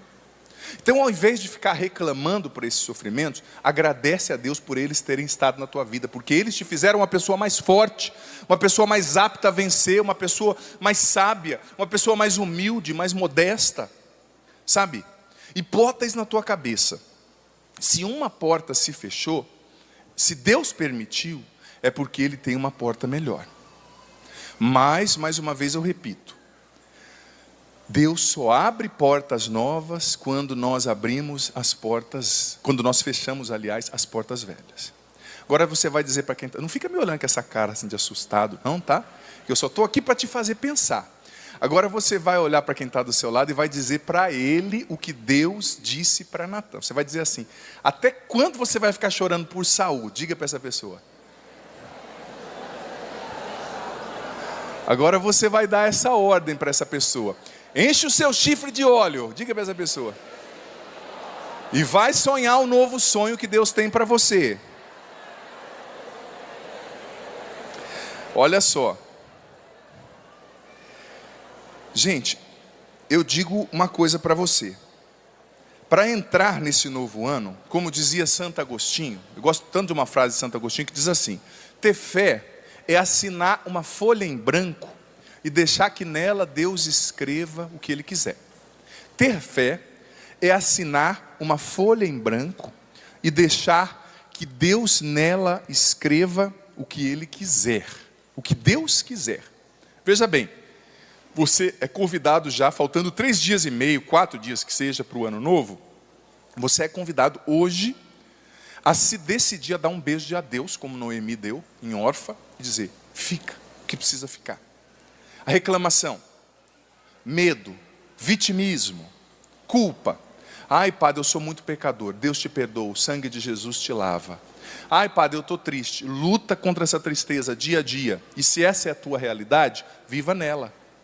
Ai, Padre, eu não queria estar com essa depressão. Eu tenho acompanhado muita gente com depressão. E a pior coisa para quem está em depressão é não aceitar e ficar lutando. Eu não devia estar com esse pensamento. Mas você está, minha filha. O que vai fazer? Vai explodir a cabeça? Não faça isso em nome de Jesus. Padre, eu não devia estar assim. Mas você está assim. E daí? Luta com as armas que você tem, mas não desanima. Sabe? É hora de dar um beijo de adeus. Na culpa, no ressentimento. Você não pode entrar no ano de 2020 portando no teu coração essa mágoa antiga. É hora de deixar no ano de 2019, dar um beijo de adeus como Noemi, na tristeza, na baixa autoestima, na necessidade de aprovação dos outros. A liberdade começa quando a necessidade de agradar os outros termina. De querer agradar todo mundo. Você não vai agradar todo mundo. Você não vai ter a aprovação de todo mundo. Nem todo mundo vai entender você, tá? Ai, Padre, mas não devia ser assim. Mas é. Levanta, enche o teu chifre de óleo e vai cumprir a missão que Deus tem para você. Confiança, assina essa folha em branco no começo desse ano, como disse Santo Agostinho, e deixa Deus escrever. Mas você precisa dar um beijo de adeus. E eu gostei tanto dessa imagem, né? Porque quando a gente fala de se desprender do passado, geralmente qual as imagens que o pregador usa? Passa um facão no que ficou para trás. Usa a marreta. Não, mas Noemi deu um beijo de adeus. Não é bonito? Ou seja, ela se despediu bem. Sabe? A gente tem que saber dizer adeus para as coisas. Talvez as coisas acabaram, mas continuam acontecendo dentro de você. A depressão, por exemplo, é um excesso de passado, né? As coisas já passaram, mas dentro de você elas ainda têm um impacto forte. É com a graça de Deus, é gradativamente. Talvez você não consiga dar o beijo final de adeus hoje. Mas dá o beijo que você consegue, nem que seja um beijinho. O beijo de cada dia vai levar a bitoca final. Usando a metáfora aqui de Noemi, né? Você vai conseguir. Mas é preciso deixar para trás. Você não pode entrar no ano de 2020 com as atitudes velhas. Dá um beijo de adeus. Como eu disse, a baixa estima, a mania de reclamar, de falar mal dos outros. Gente, se a gente soubesse quantas coisas ruins a reclamação atrai para a nossa vida. Talvez até hoje você chegou no final do ano olhando só para o que foi ruim. Infelizmente, o que é ruim, isso a psicologia explica com maestria, parece que as coisas ruins ocupam 80% do nosso HD. O que é ruim tem um impacto maior no nosso consciente e inconsciente. Mas a gente precisa escolher olhar para o que é bom. Porque tem 80% aí de coisas que chocaram, que fizeram barulho, mas tem muito mais que 20% de coisas boas, né? A gente precisa escolher se libertar do vitimismo. Eu gosto tanto daquela passagem de São Paulo aos Filipenses, na qual ele diz o seguinte, olha, me desprendendo do que fica para trás, eu me lanço para frente. E se desprender não quer dizer, por exemplo, você simplesmente esquecer, viu? Dar um beijo, para dar um beijo de adeus, veja bem, o beijo, como eu disse, evoca carinho, evoca amizade, evoca um bom relacionamento. Você muitas vezes, para dar o beijo final de adeus, você vai precisar mexer em algumas coisas dentro de você. Deixar Deus curar as feridas, o sentimento de tristeza, de incapacidade. Por exemplo, dentro de todo adulto difícil, tem uma criança ferida. Dentro de todo adulto problemático, tem uma criança ferida. Um adulto temperamental demais, um adulto confuso, que faz confusão onde vai. Talvez para dar o beijo de adeus nessa criança ferida, você precisa curar ela primeiro, né? Você precisa permitir Deus curar essa criança ferida dentro de você. Essa criança egoísta, essa criança que quer sempre atenção, essa criança que se sentiu traída, abandonada, rejeitada no passado e por isso hoje dentro de você continua reclamando atenção. Mas é preciso começar a dar o beijo de adeus.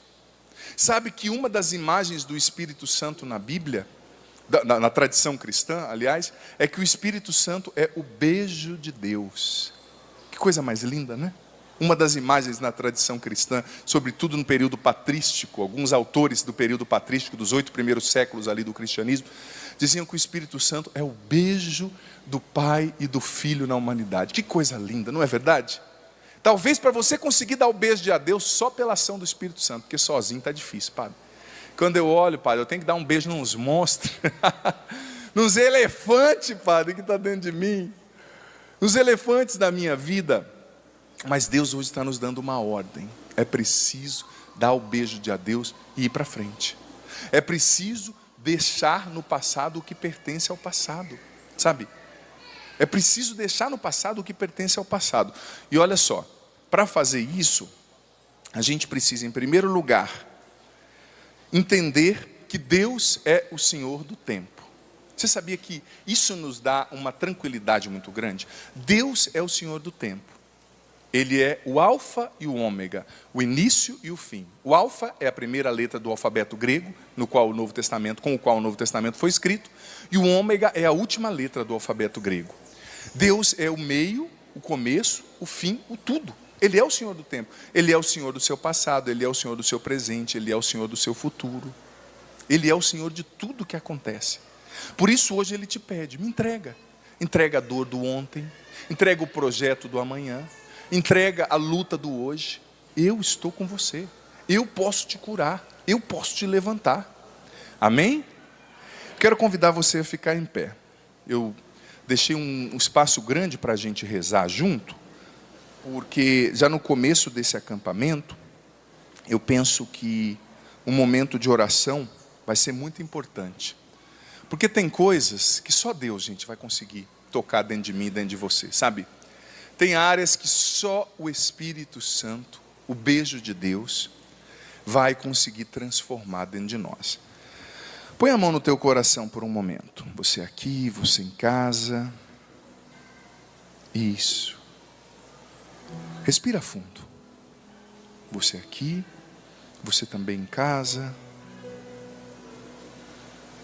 Diante de tudo isso que o Padre trouxe, vai respirando, vai se conectando com você mesmo, com Deus. Olha só. Quais são as coisas, filho, filha, aqui em casa, nas quais você precisa dar um beijo de adeus? E veja bem a palavra. Mais uma vez o Padre diz, é beijo. Não é chute de adeus. Não é soco de adeus. Não é pancada de adeus. É beijo. E beijo evoca paz, evoca uma atitude ordeira para a situação, né? Pensa nisso. Ouvindo aqui os acordes dessa canção, eu vou te dar alguns segundos para você pensar. O Espírito Santo já está falando com você. Aqui e em casa. Talvez você está bebendo demais. Você está usando droga. Você está no adultério. Deus não quer isso para a sua vida. Não é o que Ele planejou para você. Talvez sua vida tenha sido uma mentira, filho ou filha.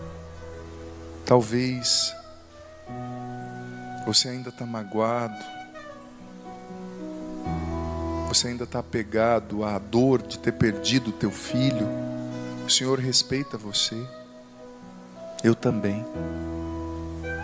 Mas é hora de ir para frente. Respira fundo. Com a mão no teu coração, você vai num primeiro momento rezar com o Padre. E depois nós vamos cantar juntos, vamos viver um momento forte. Me vinha ao coração de ter um momento forte de oração já no começo do encontro. Claro, nós rezamos antes, mas nós não tínhamos essa direção da palavra. Reze comigo, Espírito Santo. Mais forte, Espírito Santo. Eu te entrego nesse momento toda a minha história, todas as experiências que eu vivi neste ano, minhas dores, minhas cicatrizes, meus medos, minhas derrotas. Eu te entrego, Espírito Santo, os relacionamentos que não deram certo, os sonhos que foram sepultados,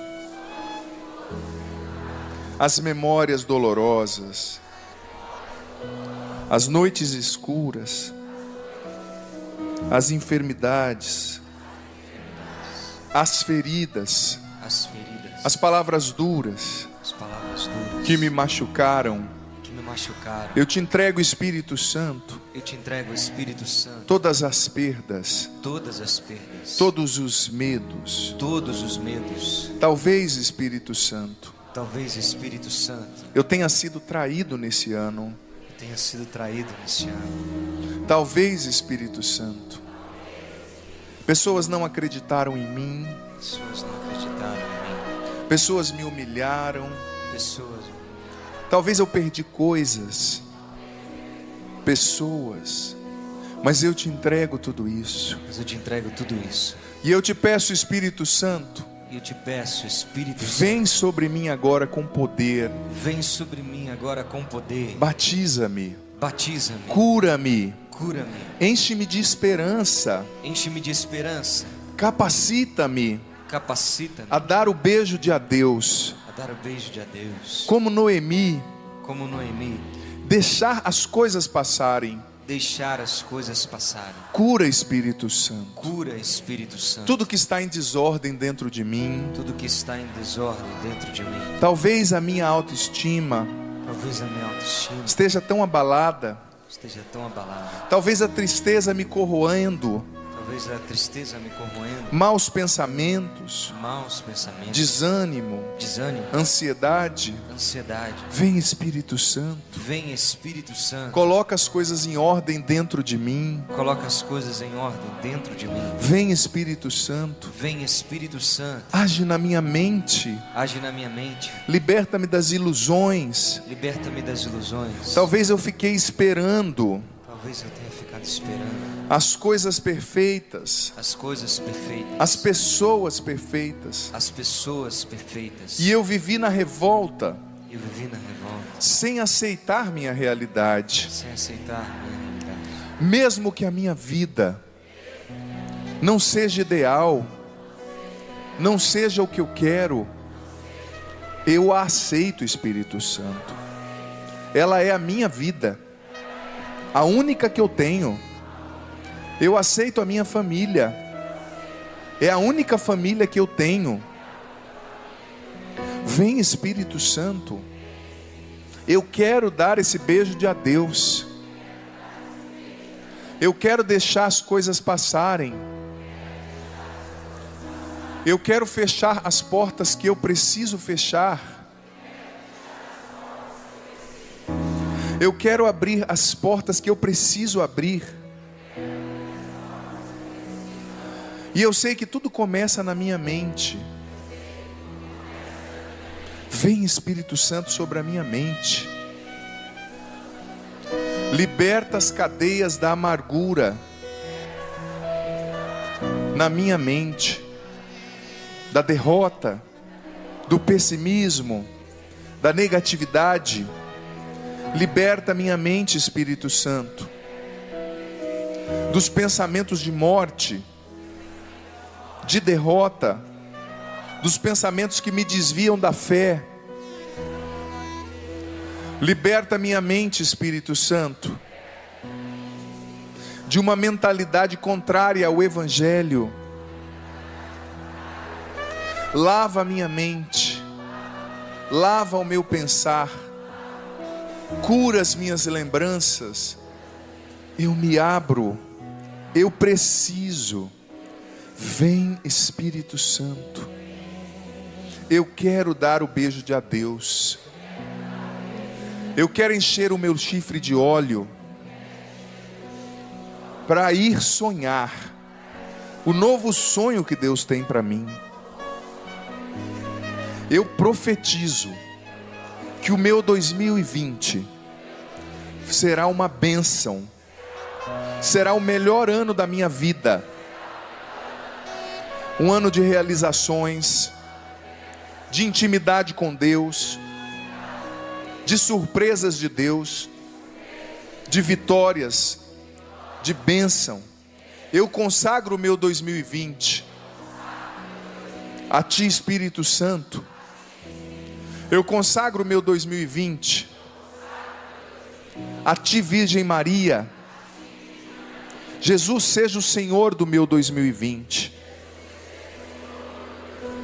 E nesse momento, em Teu nome, Jesus, eu renuncio, eu dou o beijo de adeus para os meus vícios, pecados, culpa, tristeza, a tudo que me prende, a feridas do passado. Eu renuncio tudo isso em Teu nome, Jesus. Eu dou o beijo de adeus e Te peço, Espírito Santo, enche a minha alma, enche o meu coração. Eu sei que a noite, a tristeza, a angústia, muitas vezes me visitaram neste ano,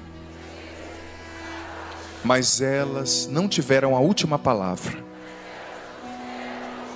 A última palavra é de Deus. Me vem ao coração de conduzir uma dinâmica tão simples, mas tão eficaz. Nós vamos ficar agora de 2 em 2. Você vai ficar de frente com a pessoa que está do seu lado, talvez até o seu marido, seu amigo, seu pai, seu irmão. Já vi que tem muita gente suando pelo olho por aqui, né? Isso é o Espírito Santo que já está trabalhando. E veja bem, é tão bonita essa dinâmica. Eu me recordo num acampamento de Ano Novo que eu passei aqui, quando eu era nem vocacionado da Canção Nova ainda. Foi uma experiência tão linda. Deus quer usar do outro para tocar você.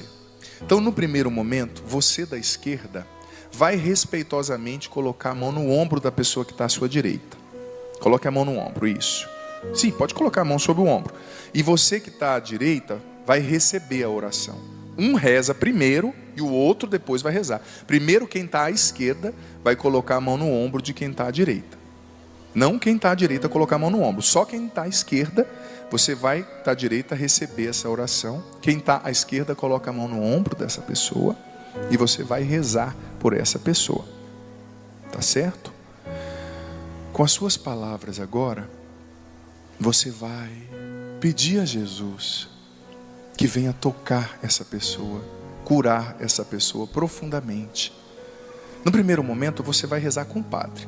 Depois, você com as suas palavras vai rezar por essa pessoa, porque Deus quer usar de você. Você não sabe o que essa pessoa traz na bagagem dos seus afetos, das suas emoções, da sua alma. Você não sabe o que ela viveu, mas Deus sabe.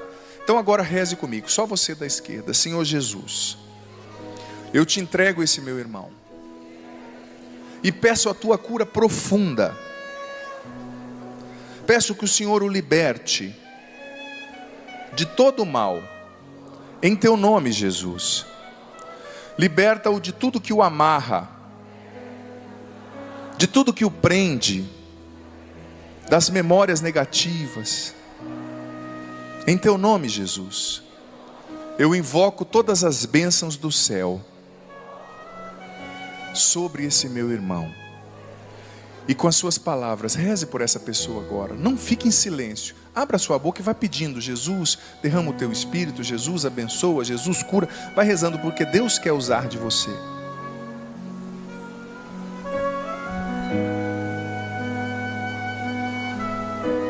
Solta a tua voz. Vai rezando.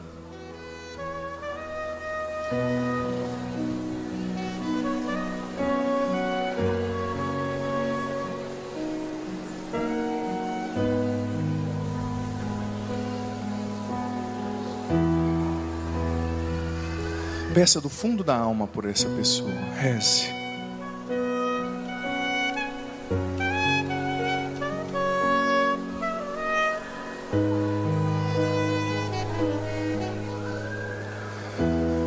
Agora você que recebeu a oração, você vai rezar pela pessoa que rezou por você. Isso, quem estava à esquerda agora vai receber a oração, e quem estava à direita vai rezar. Agora você que estava à direita, impõe a mão sobre o ombro dessa pessoa, e você vai rezar agora. Solta a tua voz com as tuas palavras, vai rezando por essa pessoa, sem medo, solta a voz. Deus quer usar de você. Vá proferindo bênçãos, vá profetizando coisas boas, vá rezando, solta a voz. O padre vai dar uns minutinhos para você rezar por essa pessoa.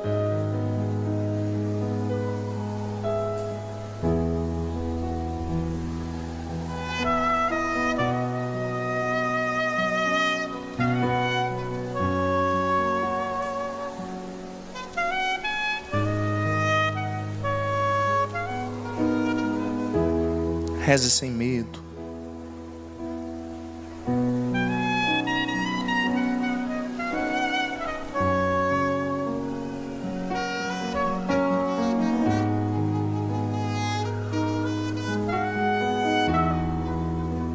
Reze.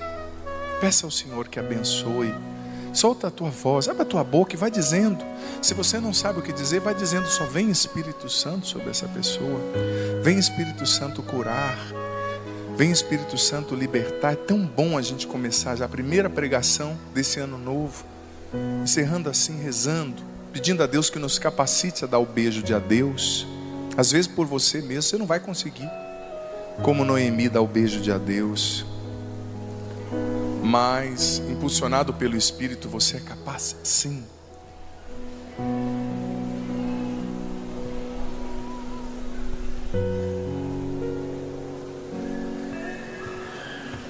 Isso. Dá um abraço nessa pessoa agora. Dá um abraço nessa pessoa. Mas o abraço, não qualquer abraço, o abraço de Noemi. De alguém reconciliada com a própria história. No fundo, Noemi era alguém reconciliada com a própria história, que soube fechar uma porta e deixar Deus abrir outra. Abrace essa pessoa. Isso. Que ninguém fique sem um abraço, viu? Que coisa boa, né, gente?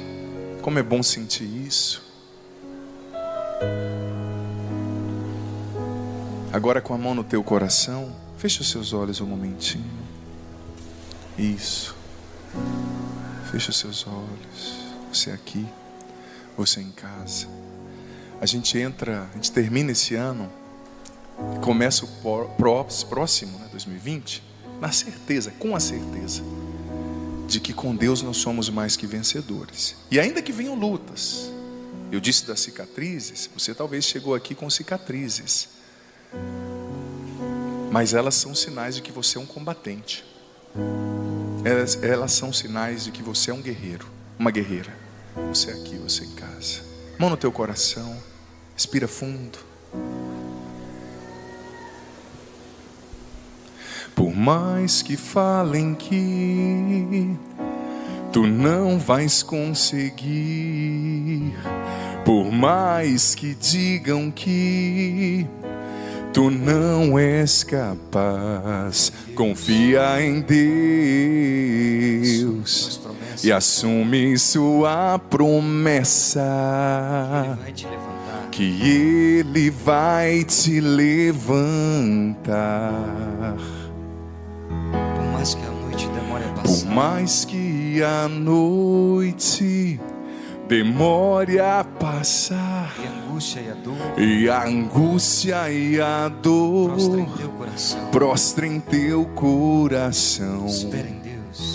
Espera em Deus, siga em frente. A tristeza não é teu lugar. O choro pode durar uma noite, mas a vitória vem pela manhã. Se a angústia e o medo tiraram a paz do teu coração, existe um Deus que nunca te deixa. O choro pode durar, uma vez mais esse refrão. O choro pode durar uma noite, mas a vitória vem pela manhã. Levanta os braços. Se a angústia e o medo tiraram a paz do teu coração, existe um Deus que nunca te deixa e nunca te abandonará, nunca te abandonará, nunca te abandonará, nunca te abandonará, e nunca te abandonará, nunca te abandonará, nunca te abandonará, nunca te abandonará. O choro pode durar uma noite, mas a vitória vem pela manhã. Mas a vitória vem pela manhã.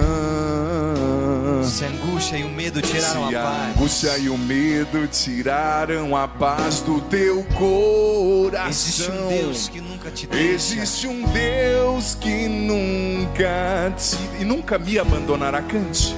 E nunca me abandonará, nunca me abandonará, nunca me abandonará, nunca me abandonará, e nunca me abandonará, nunca me abandonará, nunca me abandonará, nunca me abandonará, nunca me abandonará. E nunca me abandonará, nunca me abandonará. Cante. Nunca me abandonará, e nunca me abandonará, nunca me abandonará, nunca me abandonará, nunca me abandonará. O Senhor esteja convosco. Ele está no meio de nós. Que desça sobre você, filho, filha, tua mente, teu coração, tua família, tua alma, tua mente, sobre as pessoas que você traz no coração nesse momento, os impossíveis talvez. Que desça sobre essas realidades nas quais você decidiu dar um beijo de adeus, para que você de fato vá para frente. Eu corto tudo isso no nome do Senhor Jesus. Que desça e permaneça a bênção do Deus Todo-Poderoso, Pai, Filho, Espírito Santo. Amém. Amém. Vamos aplaudir o nosso Deus, que nunca nos abandona. Pode ser mais forte. E se decida, ó, faz até o gesto assim, ó. Dá um beijo para cima, é o beijo de adeus, ó. Como Noemi. Ó. Deixa no passado, dá o beijo de adeus e vá para frente. Amém? Nunca me abandonará. Mais uma vez eu quero ouvir você cantando na primeira pessoa. E nunca me abandonará. E nunca me abandonará. Nunca me abandonará. Nunca me abandonará. Nunca me abandonará. E nunca me abandonará. Nunca me abandonará. Nunca me abandonará.